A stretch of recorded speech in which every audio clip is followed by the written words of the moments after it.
Hello and a very warm welcome back to Widowed AF. You're here with Rosie Gill-Moss and I have a guest from across the pond today. I am delighted to announce Analia on the podcast. Hello, did I say that right?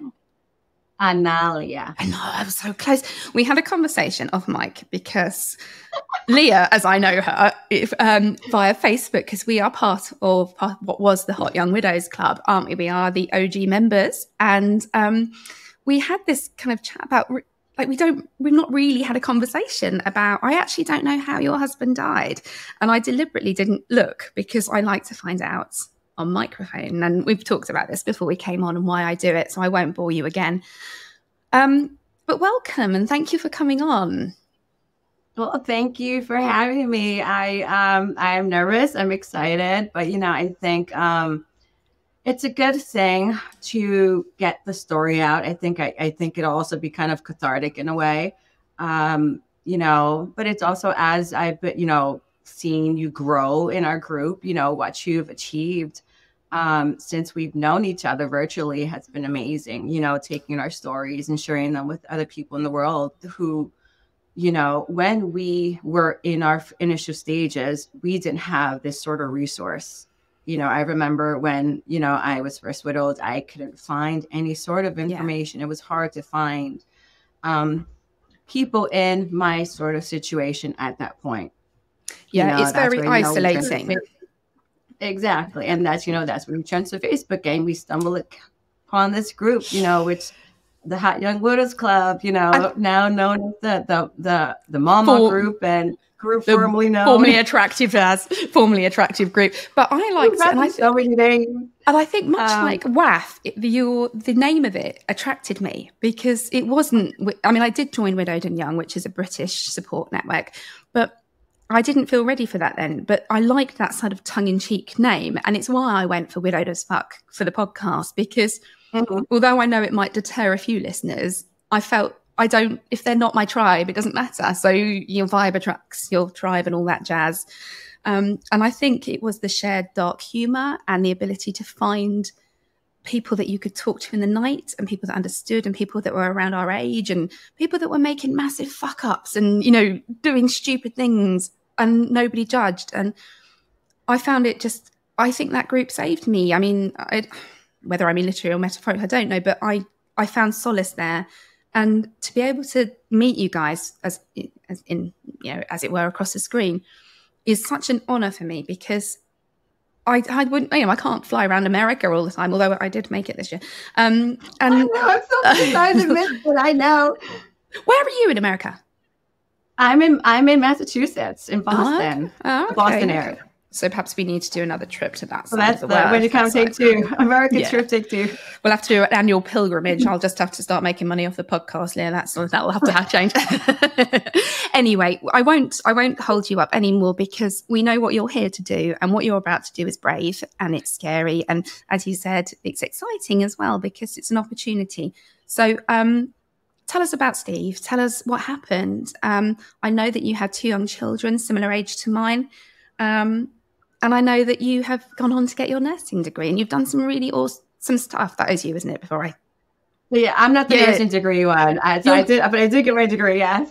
I did get my bachelor's degree, yes. Somebody got a degree. Well done. We're all getting degrees. Well, I think we're all just going, okay, this terrible thing happened to me. It's nearly 6 years since it happened. What am I going to do? Who am I going to be? What's left? 100%. 100%. That's exactly it. It's like, okay, I need to find myself now.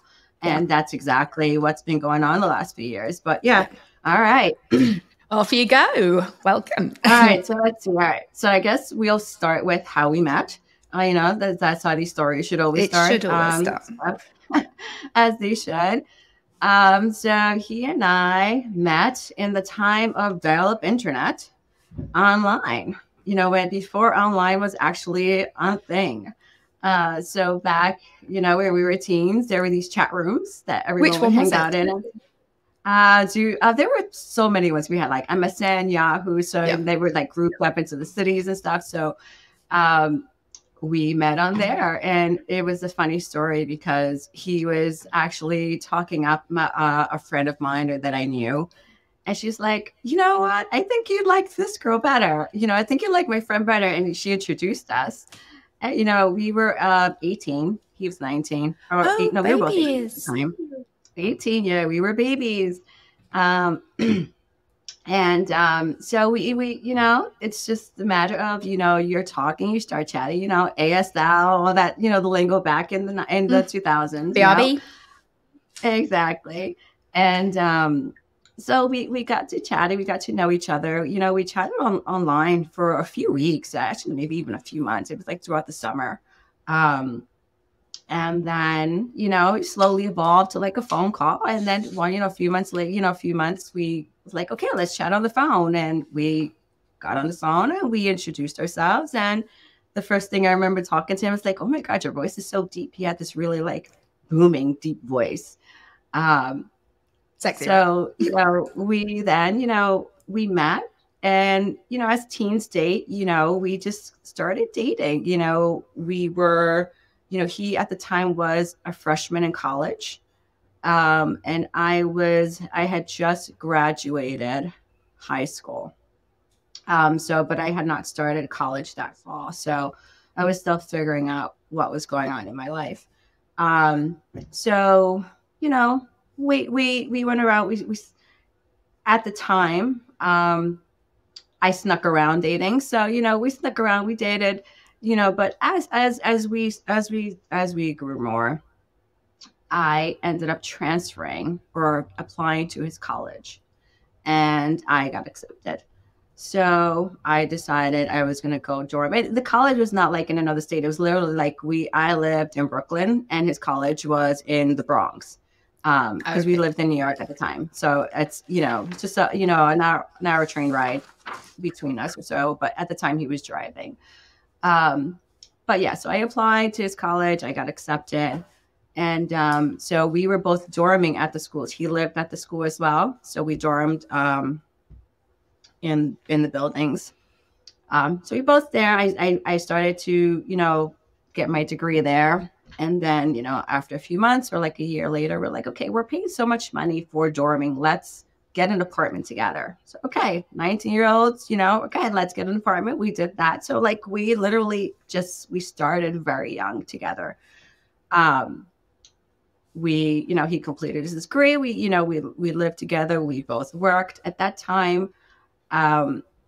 He completed his degree. I focused more on working because you have to realize we're now teens living on our own, priority shift. So he focused on his career. I focused on work. We figured out our balance, what worked for us.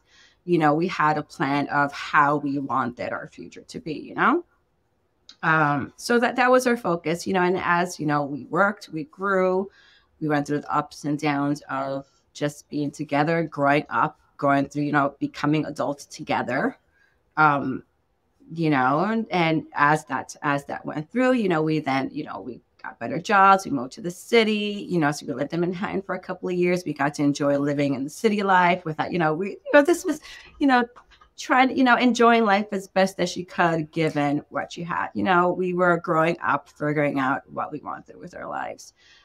He had a goal, he was in IT. So he was very, very focused in the career that he wanted or in the path that he wanted to take. While I was still figuring out which road I wanted to take. And I think that kind of, happens in a way.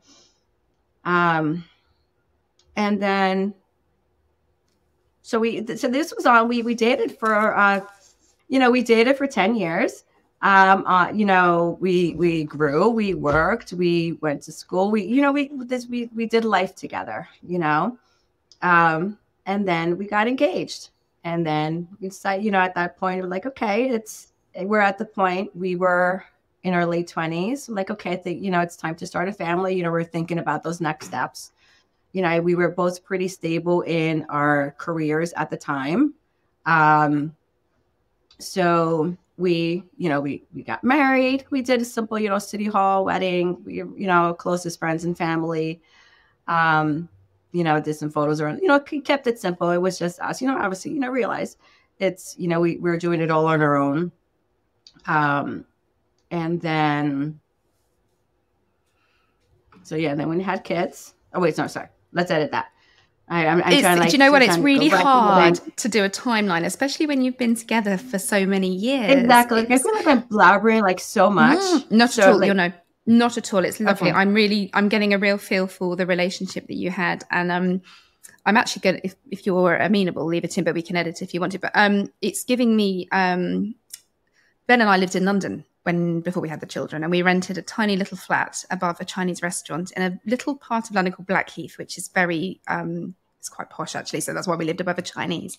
And we spent all our money just going out to restaurants and bars and gigs. And because we were earning decent money and we didn't have any responsibilities and our rent was fairly low, and we just had a blast. It was great fun. And I am so grateful that I had that opportunity to do that with him.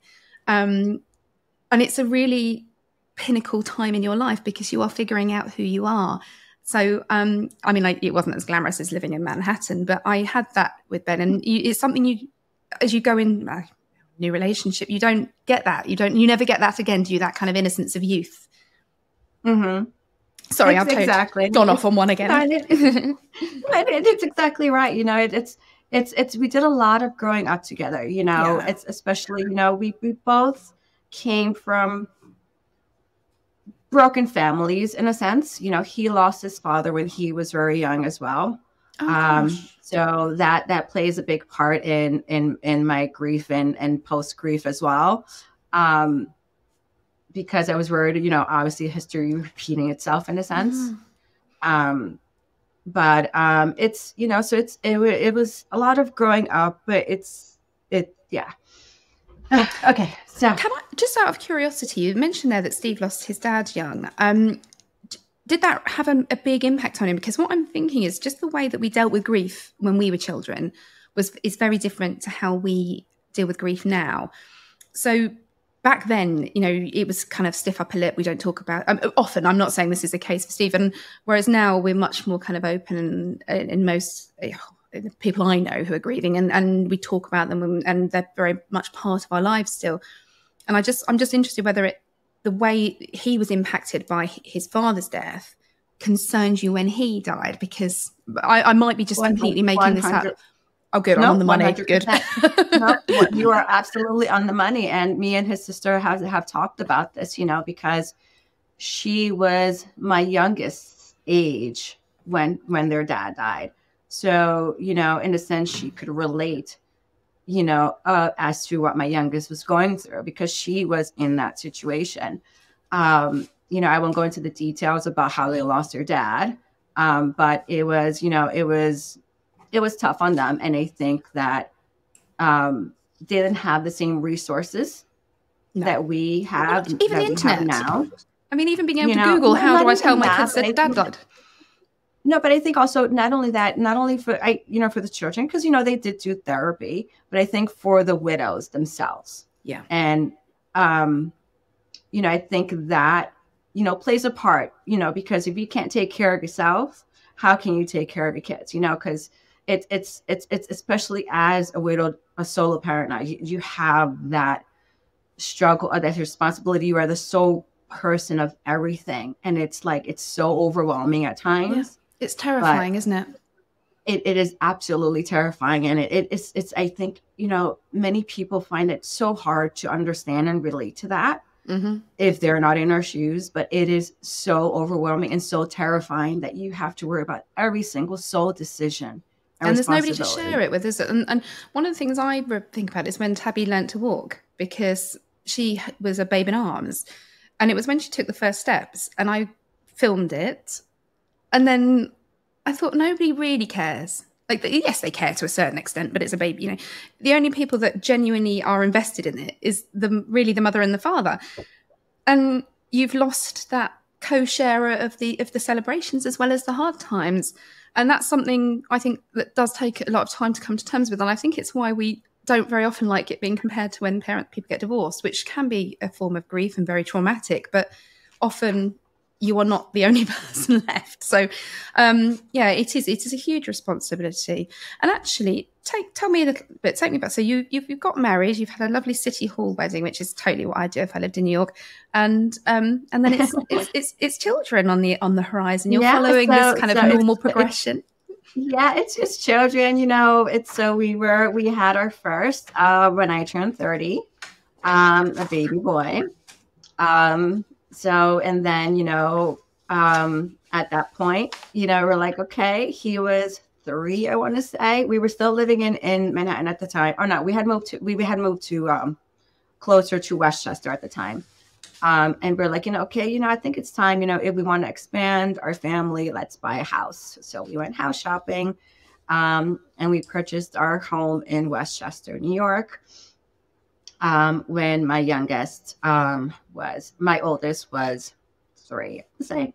And so, yeah. And then between my first and the second, we did suffer a loss. But, we were able to get pregnant back quickly. So we got pregnant back with our rainbow baby right after. And we had a second boy in 2017. Coincidentally, my oldest his birthday is in the same month as mine, and with my youngest. So my oldest, I always tell this joke. My oldest was born by cesarean section because he was stuck after 17 hours. He did not want to come out. And he was a Labor Day baby. Okay. So he came. Ironic. Yes. And then, so he was born in September, and then my youngest was born in March. So when I was expecting him, the doctor was like, okay, since you've had your first this way, do you want to schedule your second? She's like, what about this date? And it was my husband's birthday. And my husband was like, no, he can't be born on the same day as me. He has to have his own day. So it's funny. So we had scheduled it for him to arrive after, and then he actually arrived 2 days before Daddy's birthday. So his birthday's right before Dad's birthday. Oh.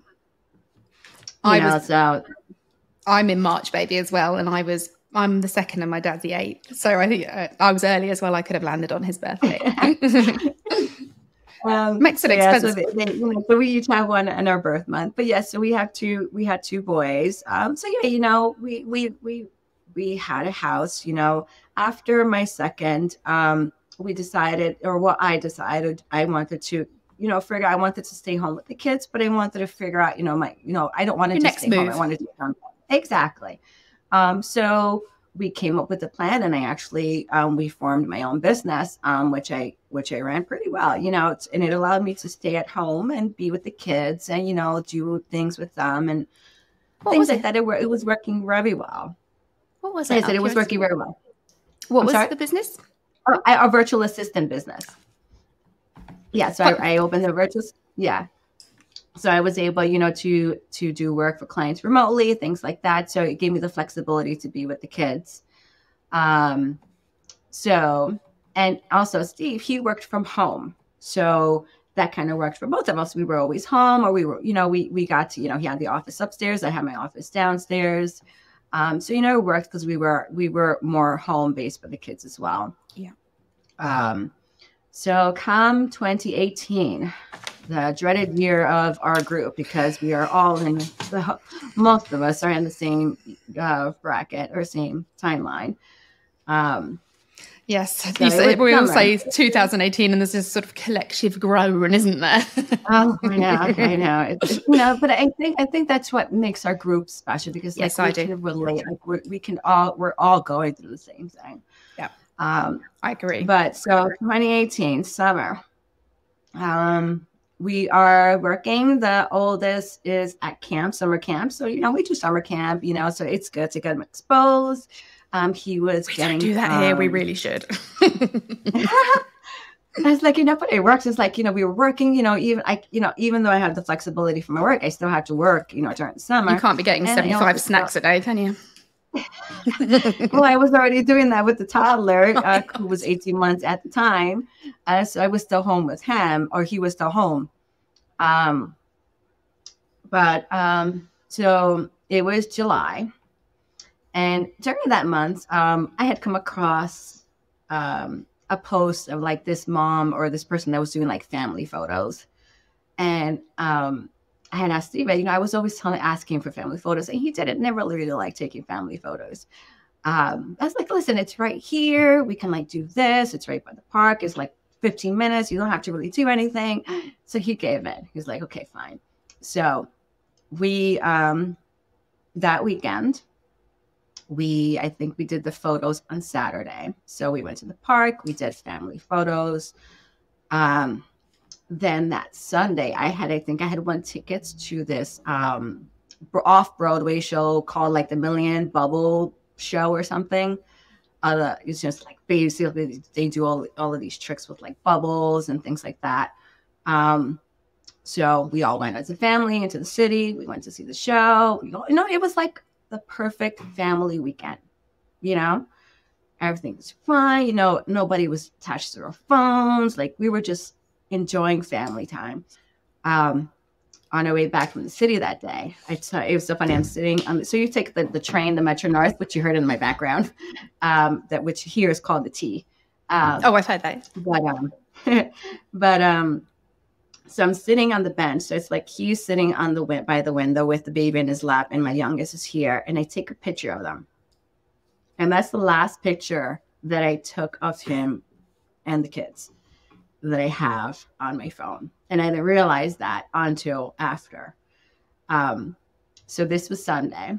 So then Monday, we are back to work. Everything's normal. Monday evening, we had we had a backyard. So it was a really nice summer night. We had a fire. We hung out. It was a normal night. We're hanging out. He was studying for a certification at that time for work. And I usually would go to bed earlier than him, or I normally would go to bed earlier than him.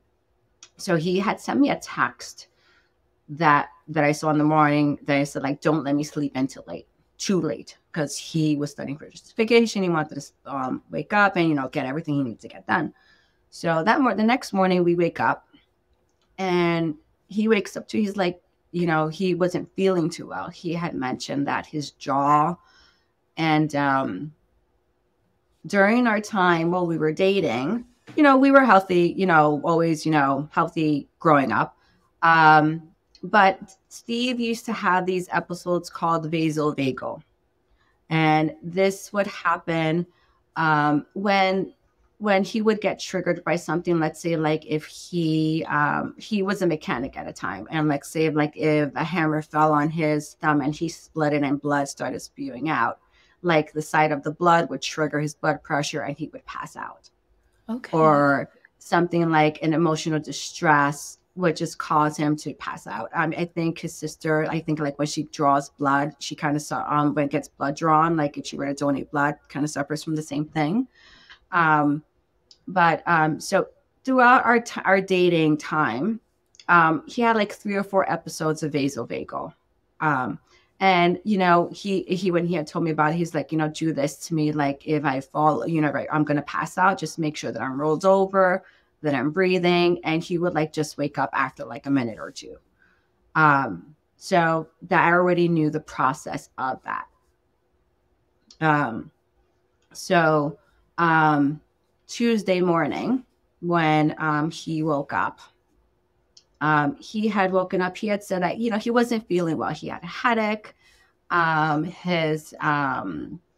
His shoulder was hurting. And he said like his left shoulder, his jaw were hurting.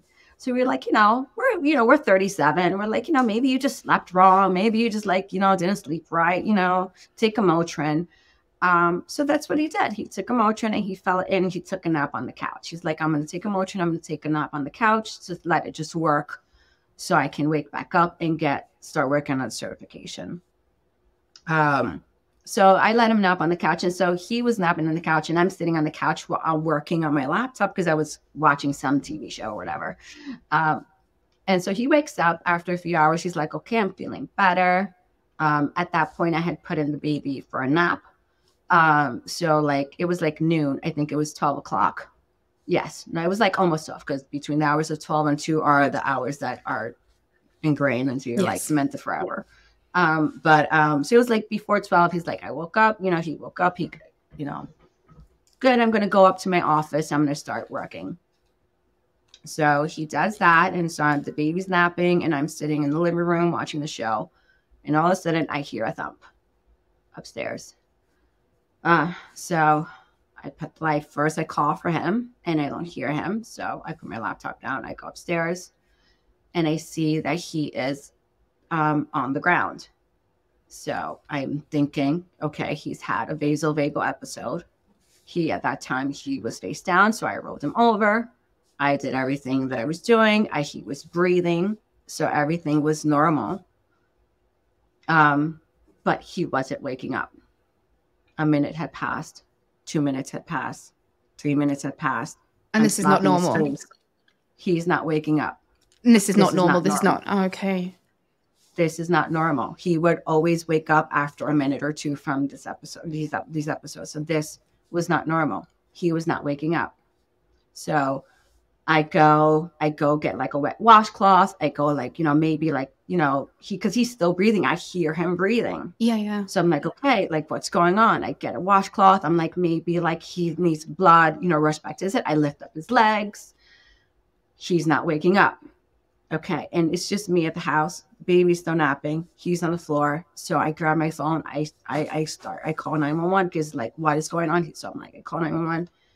I'm like, okay, my husband has collapsed. I don't know what's going on. He's breathing, but he's not waking up. They're like, is he breathing? I'm like, I hear him breathing, so they like start CPR. I'm like, okay, I'm doing CPR, but he's breathing. They're like, an ambulance will be here in 5 minutes or whatever. So I'm like, this is going on. I have to run downstairs and open the door to let the people in, and I'm going back upstairs. So all of a sudden, my house is invaded by medics. They run upstairs. They go to see. They ask me, how long he's been down. At this point, he has been down for about 5 minutes. Still not waking up. So they kick me out of the office. And so I'm like, okay, at this point, like time starts like going slow motion. Like literally like everything just starts like stop.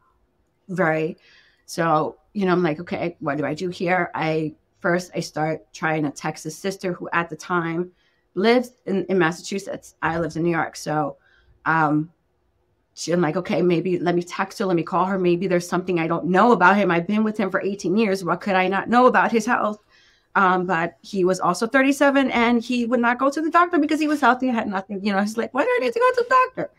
Unless something was actually wrong.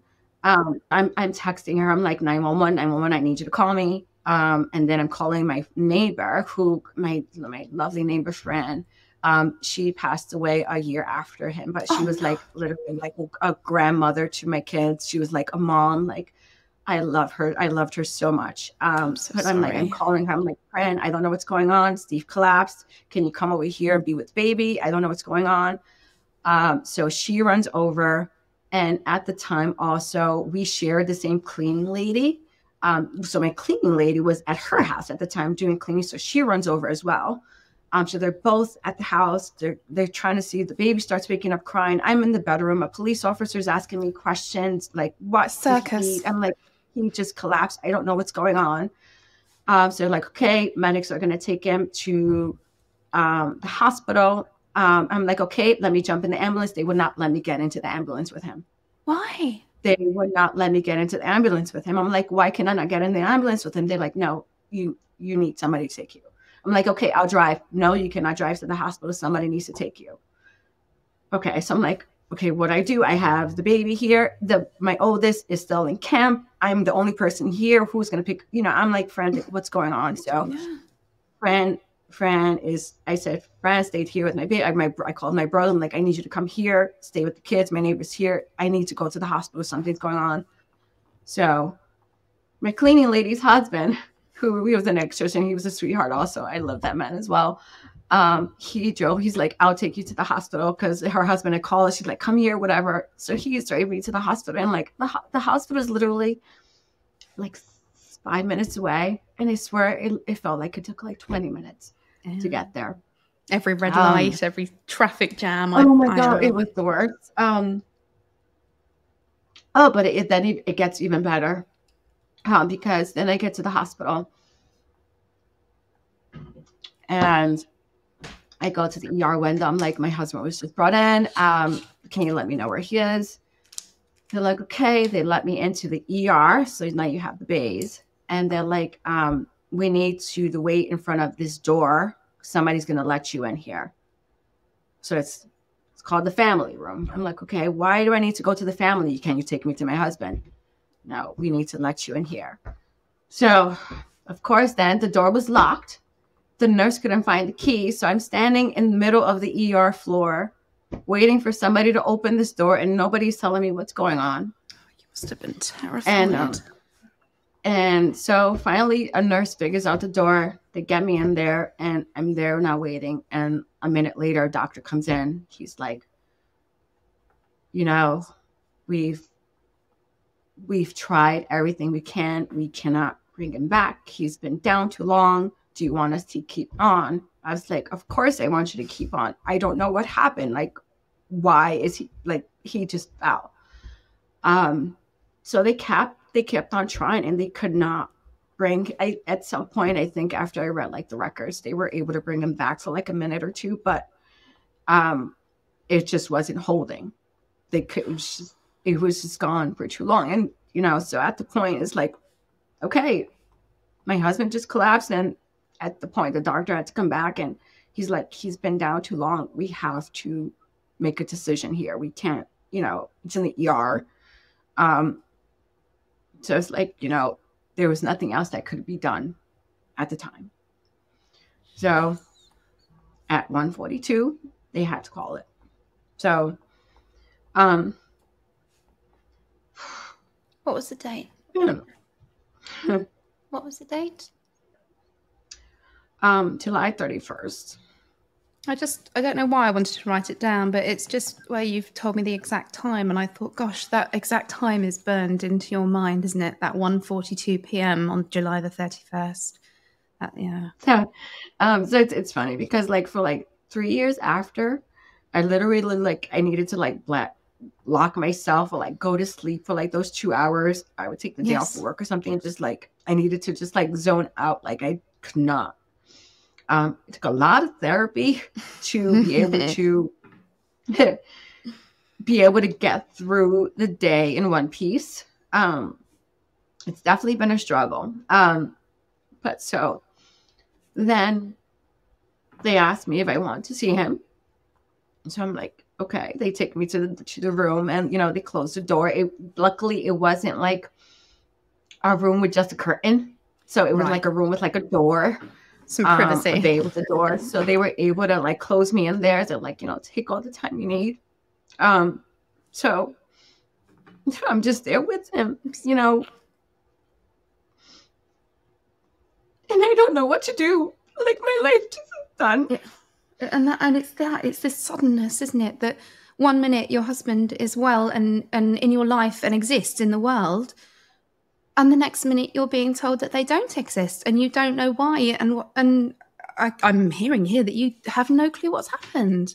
You know, your fit and well husband has just died in your house, and I'm so sorry. I know it's a fairly pointless platitude, but I am so sorry that this happened to you.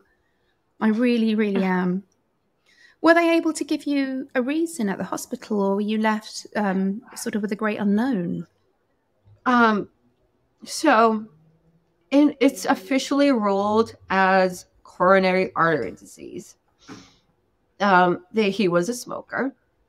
But, you know, based on the autopsy, you know, because they're like, of course, I need to know, was it his heart? Was it, you know, what hereditary? Was it, you know, what I need an answer. And, you know, it's a lot of stuff came inconclusive. But it's just, yeah, they have it ruled as coronary artery disease because it's like, you know, 50% of one of his arteries was clogged. But yet, like, everybody walks with 50% of their arteries clogged, and they're walking around. Why did this happen to him? And it took a long time to accept that, you know. I can imagine. To accept that, you know, that can happen. But, you know, it's you know, it's something they said his heart just stopped. The heart just stopped. And, you know, I come later to find out that there is a little bit of familial history with heart issues in the male side of the family. But, you know, we didn't think of it, you know. Not 37 anyway. not at 37, but because of this, now my boys do have to be checked, to make sure they get heart checks, and every few years, to make sure that the hearts are growing okay and that everything is okay, because it has happened in the male side of his family. But so, in the ER, we're there. So I'm like, okay, well, I don't even know what to do. I'm sitting there. So the next thing is gonna was an act of pure shock, because I literally didn't know what to do. But this is just to tell you how toxic American work culture is. The first thing I do is I take out my phone and I send an email to all my clients, and I'm like, I'm sorry, I'm gonna be out of the office for the next 2 weeks. My husband just died. Jesus. Sorry for any inconvenience I may cause.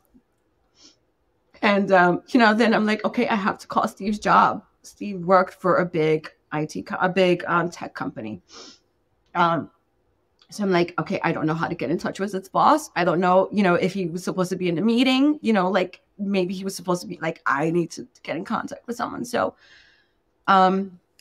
I contacted one of his colleagues, who, they worked together, throughout their careers, and they actually worked at the same company at that time.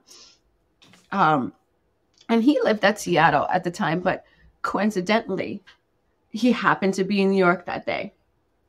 I called. I was like, Dan, this happened. I don't know what I need to do. I need to get in contact with the job. I need to know what to do.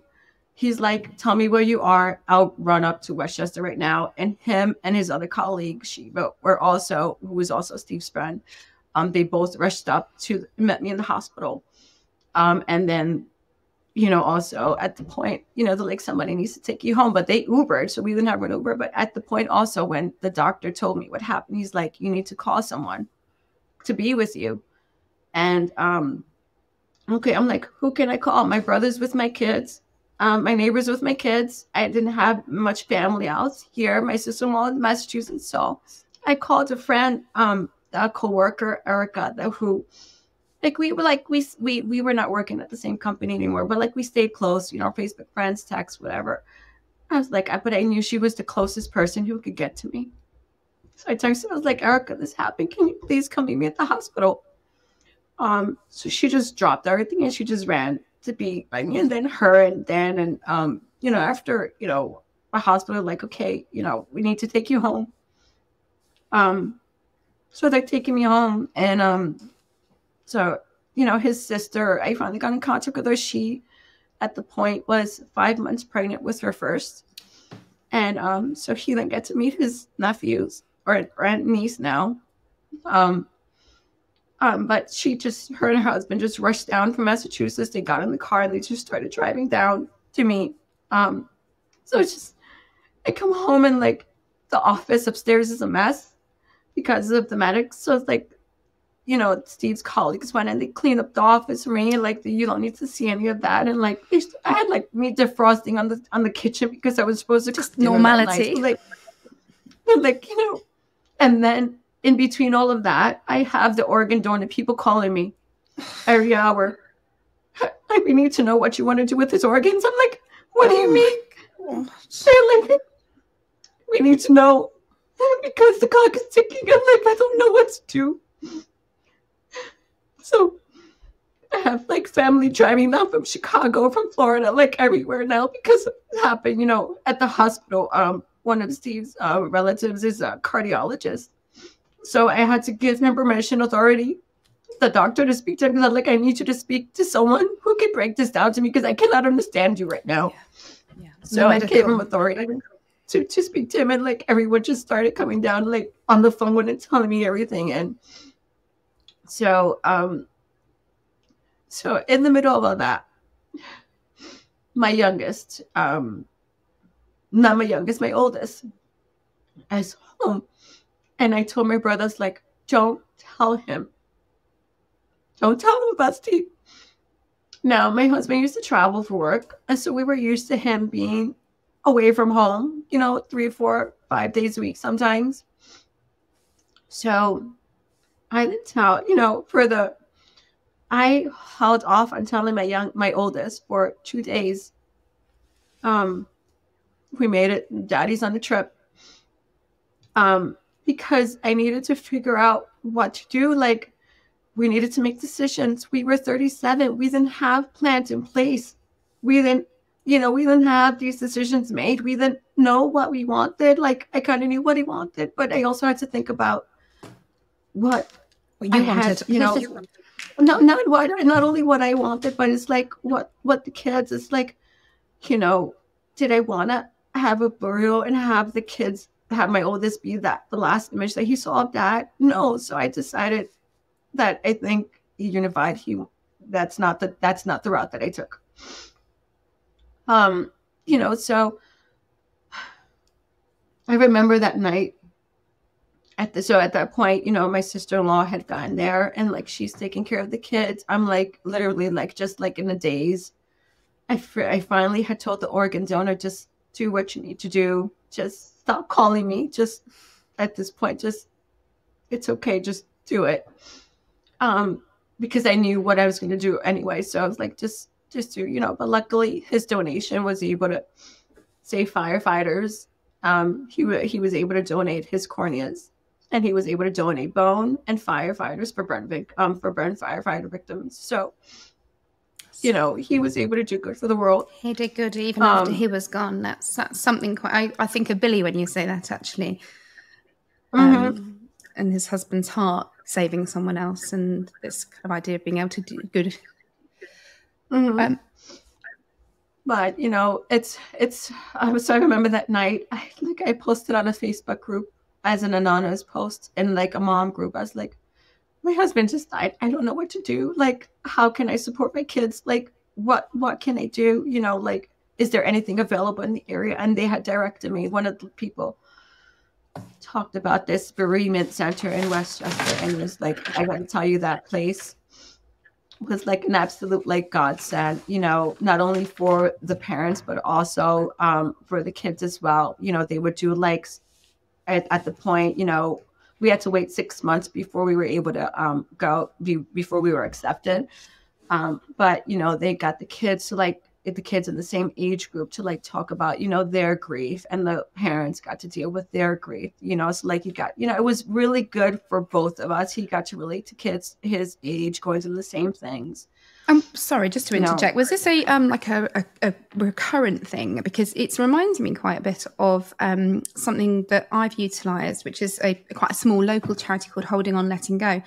And the children go and talk about their loss with other children and key workers, and the parents, or whoever the adult is, they can go and they sort of do I did it, and you sort of make sand memory jars, and you do craft, and you do things that you don't normally do as an adult. But it's just a 2-day thing, and I was just wondering whether this was a more frequent thing. Yeah, this one was a more consistent thing. So this one kind of ran like during the school year, and it was like every other Tuesday.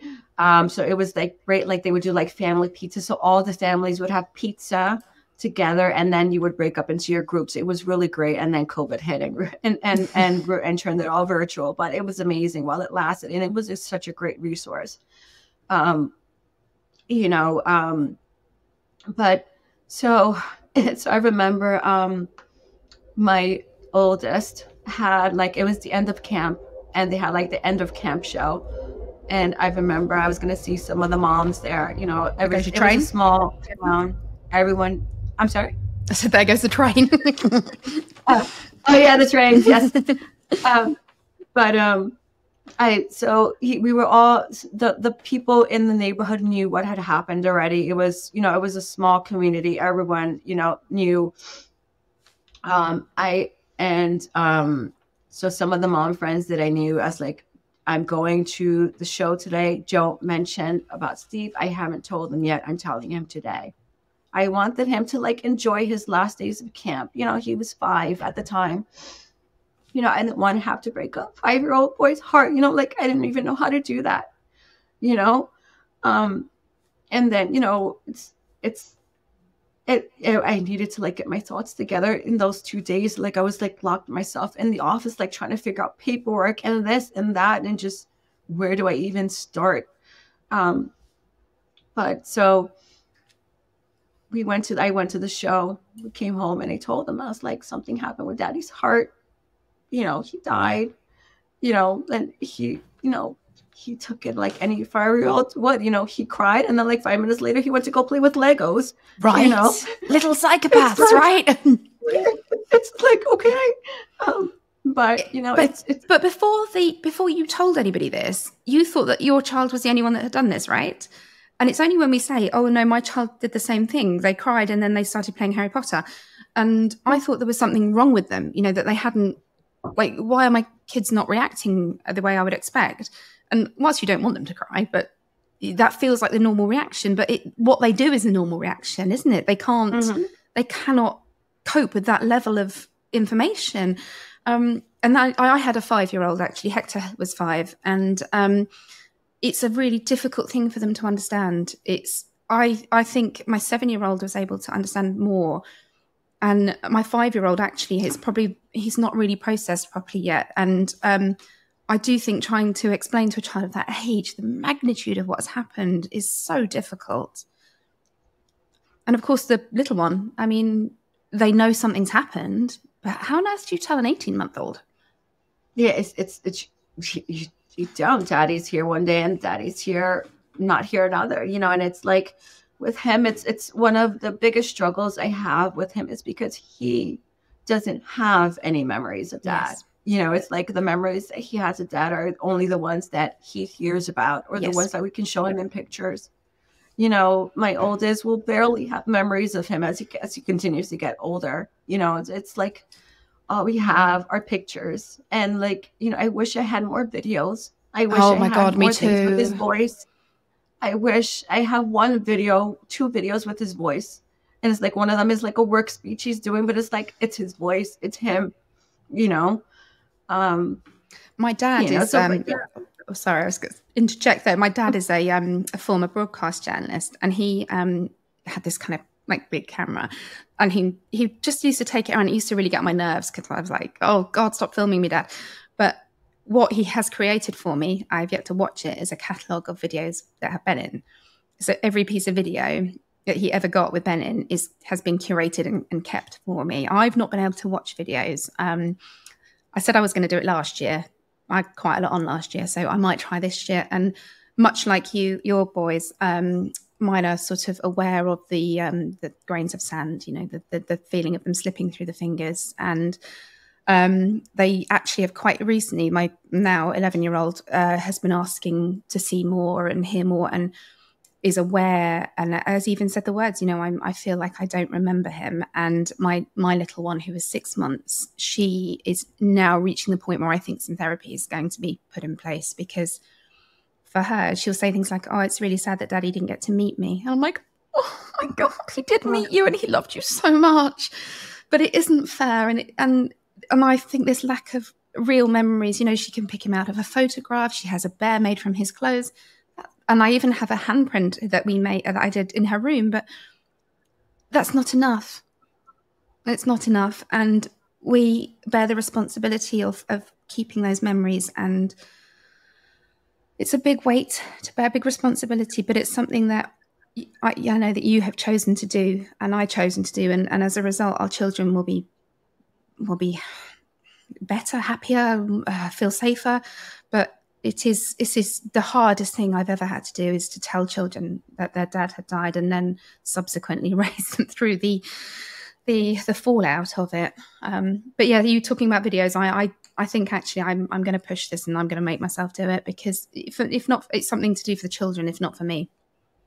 Yeah, exactly. And I think although I haven't been greatest with the videos, I've been more attentive of taking pictures with the kids. Yes. And not deleting everything where you don't look perfect, you know, just keeping them in your phone. Exactly. It's like, you know what, it's me with the kids, it's us, because, you know, I want them to have that, you know. Yeah. Not just the filtered selfies, you know. I want them to have the pictures of me playing with them, and just take pictures of me. Don't show them to me because I'll hate them, but just take them and keep them somewhere. Well, yeah, exactly. You know, but it's tough, but you know, it's hard, because at that point, you know, you're struggling with your grief, which at that point you don't know what it is, how you're even dealing with it, what you're processing. You know, the people that I had to call after, the decisions you have to make, you know, arrangements and this and, you know, other documents. It's like you're just like thrown into like just this massive, a full-time administrative job that you don't have any training in. Exactly. So it's like you're trying to figure everything out, and it's just then you're trying to manage that, and then trying to manage your children's grief as well. And your broken heart. And then, like, you know, like you say, you know, you're making sure, like, is the reaction normal? Are they okay? Is there something wrong? You know, so it's like, it's a lot. It is. And it's something, it's just, and I think we will probably worry about it forever. We'll always be looking for signs that they've been impacted horribly. I did an interview. This is not a self-promotion, I promise, but I did do an interview. There's a therapist called Julia Samuel who's quite renowned in this country, and she's worked with the royal family, and she's got an MBA, one of them.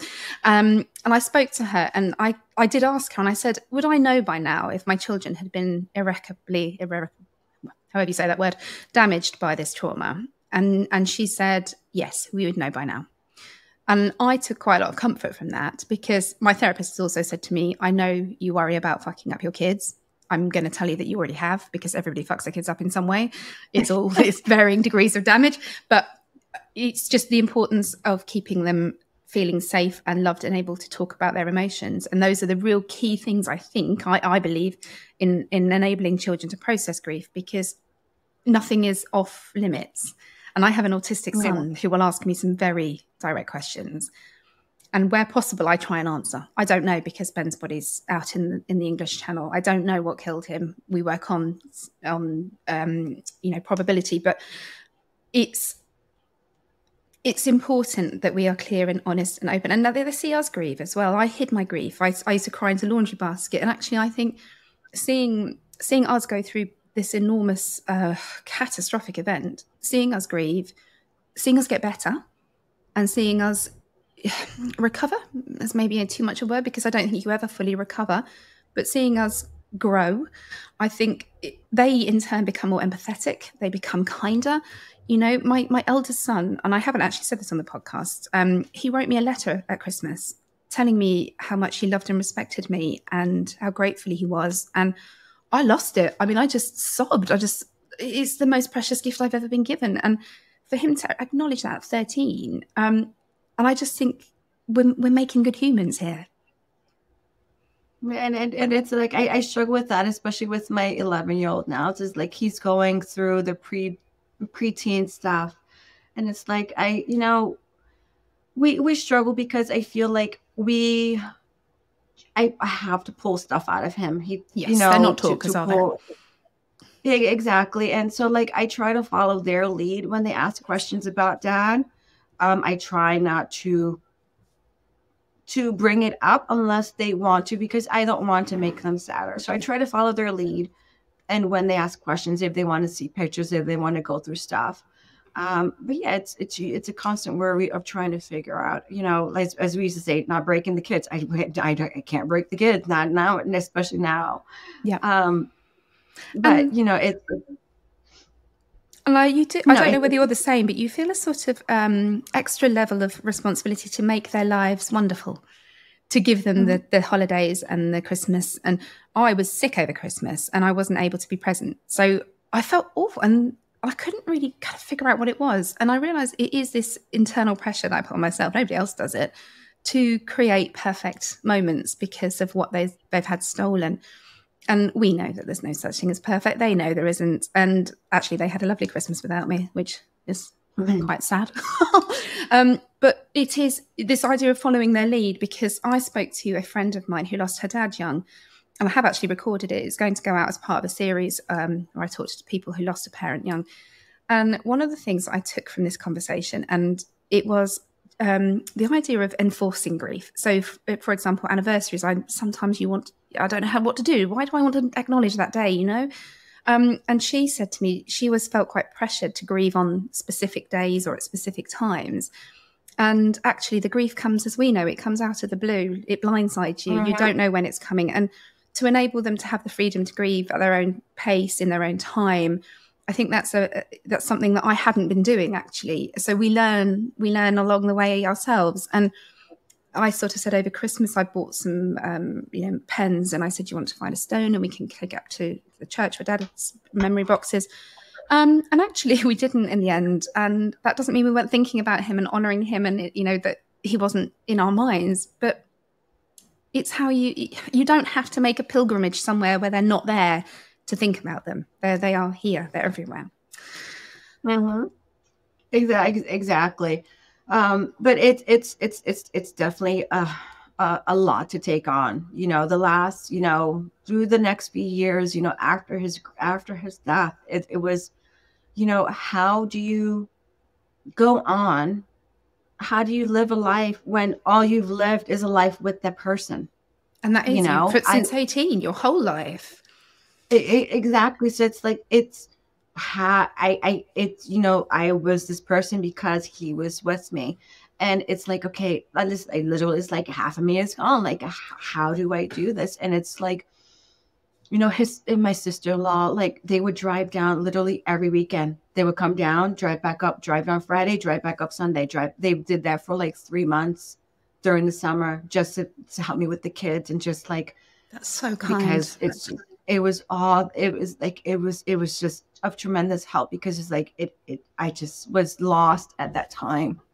And then, I was, at some point, there was a group of moms that, like, I hadn't even known yet. They formed like a meal train for me, and like I've heard this meal train. Yes, we don't do this here. So they did a meal train for me. So it was like, I set up a cooler outside. I think I may have posted about this cooler in our group at one point, but like I put a red cooler outside my door, and people would either drop off a meal for us, and it would be in the cooler. So they people fed us for a month, and like these group of moms like became some of my best friends. And for the next few years, like, our kids grew up together. Our kids were all the same age, they were in the same classes. And I was able to find a bit of a tribe there as I was going through my healing. It's like, especially at that point, it was just me in Westchester alone with my kids. My brother lived down in the Bronx, but he had his own life, his own family and stuff. But, it's in reality, it was just, me and the kids. And it's like, okay, I also have to work, and the kids have to go to school. I have to manage a house. I have to do this. I have to do that. It's just everything. But, at some point I was like, you know what, I think we need a little bit more. I think it was at the point, it's like at the 3-year mark, or getting close to the 3-year mark of his death. I was like, I think it's time for a change. I needed a reset. I needed like, okay, we've got, I feel like we're not getting anywhere. I feel like we're stuck. You're in survival. Like, we're in survival. I was still carrying tremendous guilt. The most immense thing that, sorry, the train is coming again. It's okay. I quite like it. Now I know what it is. I quite like it.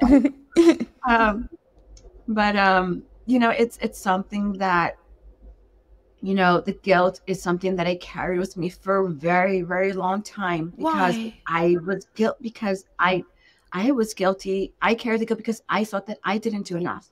Did I not get to him on time? Did I not call 911 quick enough? Did I not call CPR, or did I not do the CPR right?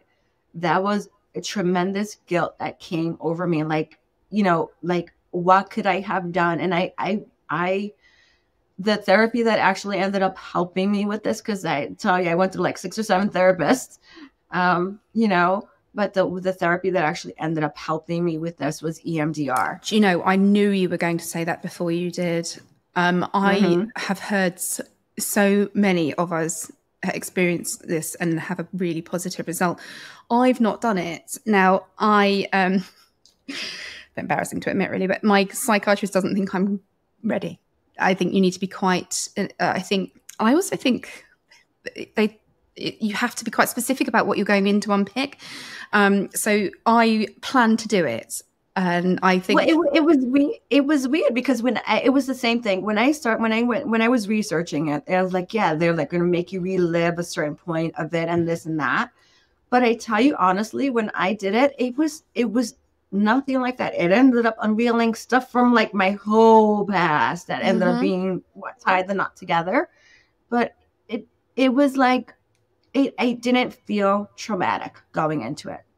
It didn't feel like I thought like I was going to be like, yeah, I have to go through every single detail of the memory that I want to focus on and, you know, hone in on. But it just, for some reason, we weren't even in that circle, and it got fixed, you know, in the sense where I can actually get through those 2 hours in a piece. I can actually talk about it without actually bursting into tears. I can accept that I did as much as I could, and that the doctors did as much as they could, and that it was just an unfortunate part of life. Yeah, but that's a tough pill to swallow, isn't it? That you are the victim of just a random misfortune in life. And I actually lost and it's not like we are strangers to trauma. You know, both him and I, we grew up with trauma. So it's like you realize as it's going on, you know, after this, in survival mode, you're focused on breaking the cycle. That's all my focus has been on, is breaking the cycle of trauma, breaking the cycle of, you know, whatever childhood issues or struggles that we went through that I don't want my kids to go through, you know, all of that breaking stuff. The cycle. Yeah. It's just, it's been a tough focus because you know, as any parent wants to, they want to shield their kids from as much as possible. But in reality, you know, they also have to be exposed to reality. They were just a bit young, weren't they? That's what I always think of. And whilst I don't wish a grandparent dead by any stretch, that should be the sort of normal process of how this thing happens. And, you know, a pet or an elderly relative, for it to be your parent. And again, it's something I refer back to quite a lot. But have you ever seen a Disney film without a dead parent? So it is the thing that is used to symbolize coming out past an adversity and the worst thing in the world that can possibly happen to you as a child. And then you're standing there and I can almost picture you in this room, and it's like a circus going on. There's people whirling around you, and you're in a film when you're sort of standing still and it's all going around you, and you just haven't got time to catch your breath. And I'm going back again to the kind of delay in telling your son, and I can really understand that, wanting to give them as much time of innocence as you possibly can. Actually, sorry, I'm just going to, because the other thing you said as well was that Steve was at home a lot, so he was very involved with the boys. And I found that with Ben, because he works, it sounds like Steve actually, he works periodically. He'd go abroad to France for a week, and then he would be home, and he would work from home, and he would help with school runs and, you know, be around at dinner times and things, which was so wonderful. And I'm so grateful for. But if he had been a dad that worked hours where the kids, you know, barely saw him and he was out at the football at the weekend, the loss maybe wouldn't have been felt so significantly. So it's a bit of a mixed blessing. But much like I talked about the, you know, those freedom years before you settle down, and having the luxury of having had that, I am glad that my boys had that much access to their dad while they did. But it left an enormous, enormous hole in our lives. And I don't think you ever get over it. I don't think we ever will, because Ben will never come back. I'll never see him again. And that is never going to be okay, ever. But what you do is you figure out a way of making a new version of the world. And I did that on my own, and now I do it with John. And actually, I don't know whether you've met anybody or whether you're still flying solo over there. No, I have met a person. So yes, we have been dating for almost 2 years, actually. So it's going very well. It's going, oh my God, going into the dating world. Oh my goodness. The dating world, I tell you, compared to listen, you have to realize I met my husband when I was 18, so technically I never dated. No. So I never dated in my 20s. I never did any of that. I didn't get that experience. So going into this, I was It was a shocker. It's a whole new world out there, isn't it? How many penises did you see? I was like, oh my goodness, it was just absolutely insanity. But listen, I think it's just a matter of you have to dig. You have to dig. As I used to say, you have to dig through the trash. And be a bit resilient, I think. It's you know, you have to go on a couple of frogs. But no, I have found a person. He is very sweet. So yes, we have been dating for almost 2 years. And he's not widowed? He is not widowed. He is divorced. He is divorced, and he has 2 grown boys. So his boys are already grown, and he's chosen to try to go again, to be involved with kids. I'd say this to John because he had one daughter, and I said, somehow you've ended up with 4 children, John. I think somebody did better out of that. But he loves it, and he's embraced it, and he was a girl dad because he had a daughter, still has her, and now he has sons. And I think the proudest moment he's had of late was when my eldest asked him if he could help edit some footage, and he was like, oh. So that's so cute. You figure it out, don't you? You figure it out, and you find a way of seeking out some happiness for you and your boys in a world that suddenly turned very cold and dark. And I didn't realize that there were more similarities than I thought in our stories, actually. And I couldn't reach my parents. They were in South America, and I can remember being on the phone and the police are there, and I'm thinking, well, who the fuck do I call? Like, who is the person that I say this to? And in the end, I called a friend, and the police actually called her, and then they explained at the door what had happened. So I don't think I'll ever forget the look on her face when she walked into the room, because like all of us felt we were in part of a TV show or a film. This doesn't happen to people like us, right? You don't just get, your husband doesn't just die. Unfortunately, it does happen, and they do. And it's just figuring out how to exist in this world that you didn't expect to inhabit. And I really like the idea of this mum tribe coming out, or mom tribe coming around and supporting you guys. And it's often the women, isn't it, that come in, and my friend just empty my bins and things, doing the stuff that you haven't got the mental capacity for in that moment. Yeah, no, I think it was more of just, having people to lean on, having the kids, having friends to lean on. When I relocated to Massachusetts, it's been a big shock because, I'm still trying to figure out and find my tribe here. Mm-hmm. My bestie still comes and visits me from New York. I'm still trying to get her. She comes and sees me. But, it's I'm still a new person here, even though we've been here for almost 2 years, but no, more than 2 years. But, trying to still, we're still new here. We're still finding our way around and getting to know people. But yeah, it's taken a lot, and it does take a lot.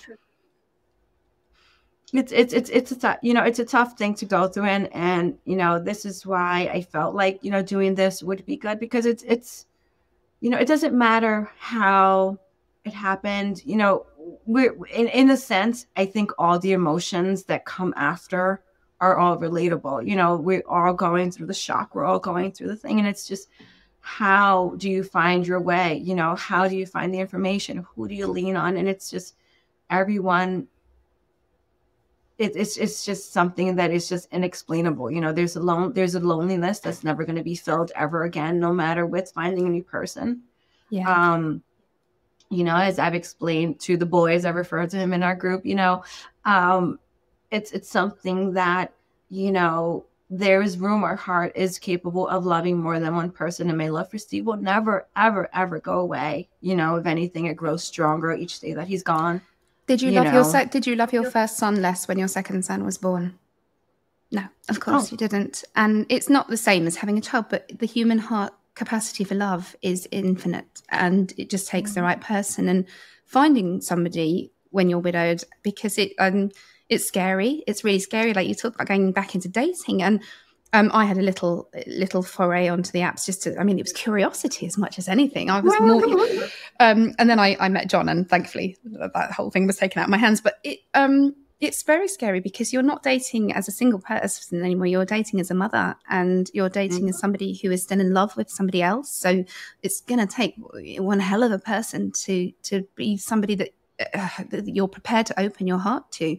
So I do like when people have met somebody. Some choose not to, and they're perfectly happy that way. But I think to have somebody in your corner going through life it's something I'm grateful for, and I really struggled with when Ben died because he had my back. He was my person.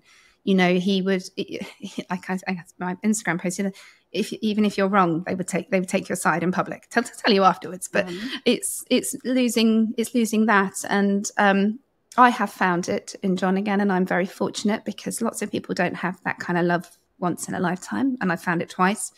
I just like he can stick around for a little bit, ideally. But it's just a life unexpected, isn't it? It's not the route that you anticipate when you leave college and school and you embark on life. You don't expect to be widowed at 37, and I was 37 also. But you figure it out. And tell me, just before we finish, just tell me a little bit about your master's degree that you got and what you're doing now. Because I got a bachelor's degree. Bachelor's degree. So, so I ended up completing because before my first round of college, I just did my associates. So I just finished my bachelor's last year. Now it's a matter of just now it's time for me to find my career and put down my stomping ground. So yeah. Good for you. And it must have made the boys proud to see you do that. I know that my kids are proud of me doing this because they can see me turning my pain into something that will help other people. And it makes you sound a bit sort of overly worthy and virtuous saying that. But I have found, and sorry, just to digress, but where you said the similarity in our stories, and I'm viewing what we've created here because very soon will be 100 episodes. That is a body of work with 50 people talking about their pain and their grief. And so I don't believe anybody else has done this. I could be wrong. But it means that I get to see the similarities in what happens. And yes, this kind of idea of the stages of grief, it's kind of been debunked, but they all exist, just all in a scrambled order.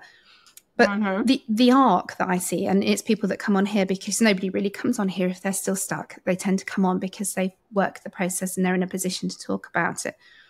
And what you just see from people is a commitment to getting better themselves. And it's that whole airplane masking. You've got to do the work, and that does involve therapy. And it is hard and it's horrible and you don't want to go, and it's expensive, but it is an investment in your future. And I suppose what I'm trying to say is, well done, I guess. Well done. And if it means anything, I'm super proud of you. And to hear you talk about carrying a guilt, I want to take that away from you. And I'm glad that EMDR helped you with that because, my God, you don't deserve to feel guilty. You've done an amazing job. And I'm glad that you had the years you did with him. And I'm so sorry you were denied anymore. Oh, yeah. No, it's unfortunate, but all I can do right now is, keep his memory alive. The boys and I, we set up we call it an ofrenda. So we have his urn and we have his picture and all of our memories of him, pictures of us, in the living room. So he's always with us, we try to keep him, we light a candle for him during holidays, so we do as much to keep his memory alive because we never, ever want that to fade. And as time goes on for me, I think all of us fear or worry about, forgetting the memories, forgetting, the voice and just all that stuff. And it's hard because, it's bound to happen. There are things that, I try to think about and it's it's bound to happen. But, there are points that, they do come back when something triggers them, you see something or you hear something. And it's always sweet when it's a happy trigger. This is it. Don't you think that as you go further through the process or through the years go on, what used to put you into, immediate distress or sadness can now put a smile on your face? And you get a memory, or I will catch one of my children and it'll just be Ben's face looking at me, which is quite weird. And the first time his brother came to visit, they looked very similar and I couldn't look at him. Whereas now I get pleasure from seeing those little glimmers. And I think he would be proud of, well, I know he would be proud of the children. I know he would, because they're incredible. And I think he would probably be proud of me, actually. I think he would approve of the choices I've made in the last 2 years, probably more than prior to that, what with me being sober now. But it is a learning curve, and you get through it however you got to get through it. But the important thing is that you just keep putting those feet forward every day, isn't it? You get out of bed, you put your feet on the floor, and you hold your head up high, and you keep fucking going. That's right. Keep fucking going. Keep fucking going. That's the take from this episode. That's right. Why should we get the title? Keep fucking going. Keep fucking going. Yeah, we'll just keep swearing, and we won't get listened. Then they won't play. Sorry.